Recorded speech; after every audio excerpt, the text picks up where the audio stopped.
नमस्कार, मैं हूं आपके साथ मीनाक्षी रजत और आप देख रहे हैं विस्फोट, जहां दुनिया में सुलगते वॉर फ्रंट्स की हर अहम खबर हम आपके लिए लेकर के आए हैं। मिडिल ईस्ट से लेकर के यूरोप तक युद्ध के मोर्चों पर क्या कुछ हो रहा है, आज हम आपको बताएंगे।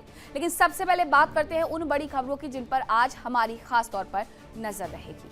तो शुरुआत पहली खबर के साथ करते हैं। अमेरिका और ईरान के बीच में जारी जंग अब एक नया रूप लेते हुए नजर आ रही है। दरअसल अब इस जंग में ईरान के हाथ एक और कामयाबी मिलती नजर आ रही है।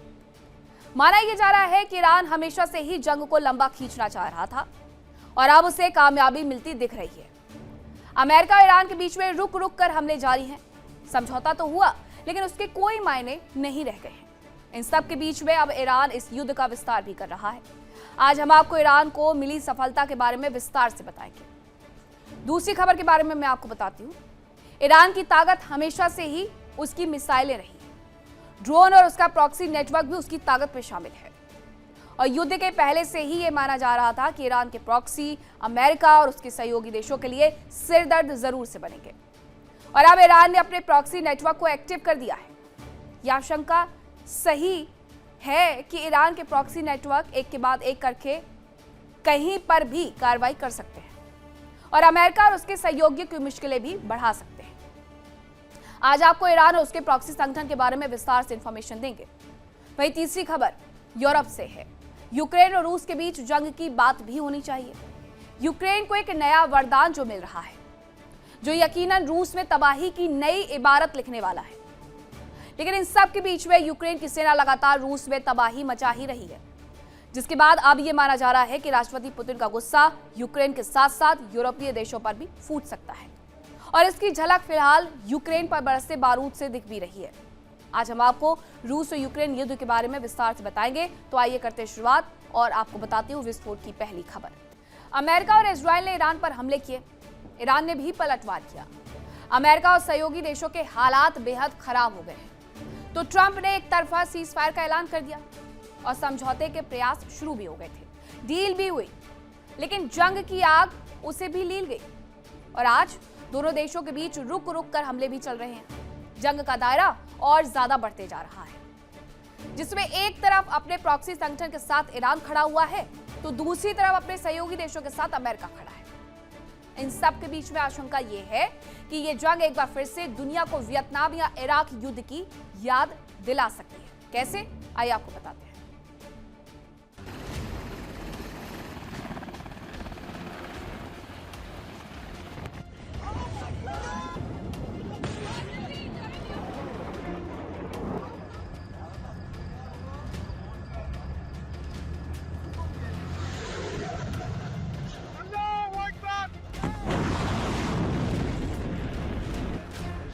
मिडिल ईस्ट में अमेरिका और इजराइल ने जंग को जितना आसान समझा, ये जंग उतनी ही बड़ी तबाही की वजह बनती जा रही है। अमेरिका और इजराइल के हमलों से ईरान टूटा नहीं, बल्कि कई गुना तेजी से पलटवार करने लगा।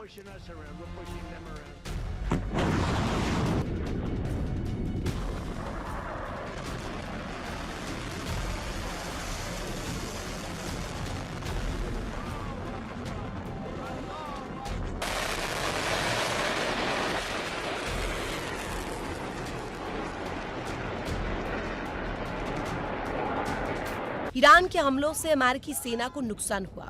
खाड़ी में मौजूद अमेरिकी सैन्य बेस पर जबरदस्त तबाही हुई। इजराइल का तो जर्रा जर्रा ईरानी क्लस्टर बम वाली मिसाइलों के भीषण हमलों की गवाही दे रहा है।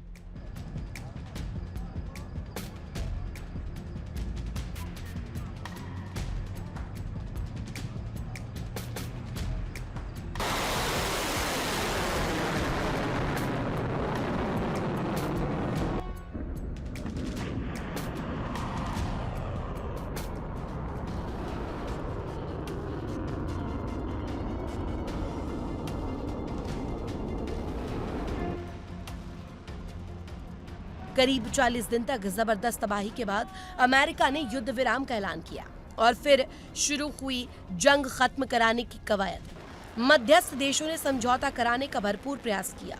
काफी जद्दोजहद के बाद दोनों देशों ने एक डील साइन की। ये समझौता ही खाड़ी में एक बार फिर विवाद की बड़ी वजह बन गया। ईरान ने हॉर्मूज से गुजरने वाले जहाजों के लिए निर्देश जारी किए। आदेश नहीं मानने वालों पर हमले किए गए तो अमेरिका ने ईरान के सैन्य ठिकानों पर जबरदस्त हमले शुरू कर दिए। जंग शुरू होने के पहले ही अंदाजा लगाया जा रहा था कि ईरान अमेरिका को लंबी जंग में उलझा सकता है, क्योंकि ईरान के लिए अपनी जमीन पर युद्ध लड़ना अपेक्षाकृत आसान है, जबकि अमेरिकी सेना का हजारों किलोमीटर दूर समंदर में रहकर ईरान के खिलाफ जंग करना बेहद मुश्किल होगा। इसके अलावा अमेरिका ने जब जब लंबी जंग लड़ी, नुकसान और हार का सामना करना पड़ा।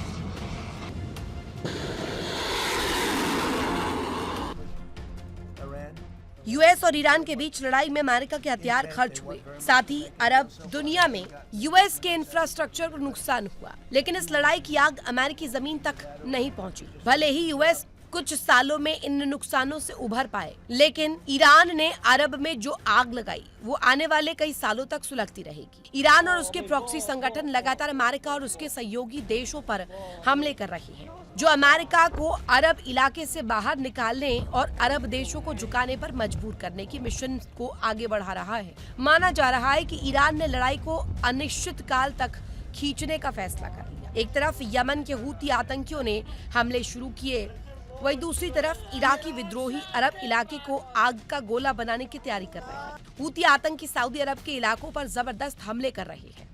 हूती आतंकियों ने सऊदी अरब की रीढ़ मानी जाने वाली दुनिया की सबसे बड़ी तेल रिफाइनरी अरामको को निशाना बनाया।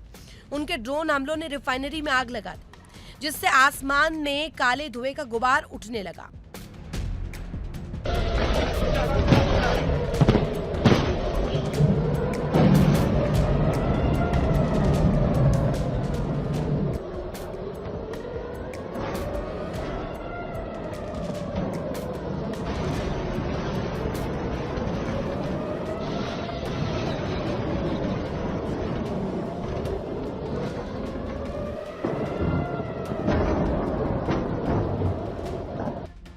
उधर सऊदी अरब का दावा है कि हूती आतंकियों की ओर से लॉन्च किए गए कुछ ड्रोन्स को सफलतापूर्वक बेअसर कर दिया गया। हालांकि सऊदी अरब को कितना नुकसान हुआ, इसका अंदाजा जलती हुई रिफाइनरी, उड़ते हुए धुएं से लगाया जा सकता है। इस बीच हूती की ओर से एक चौंकाने वाला दावा किया गया।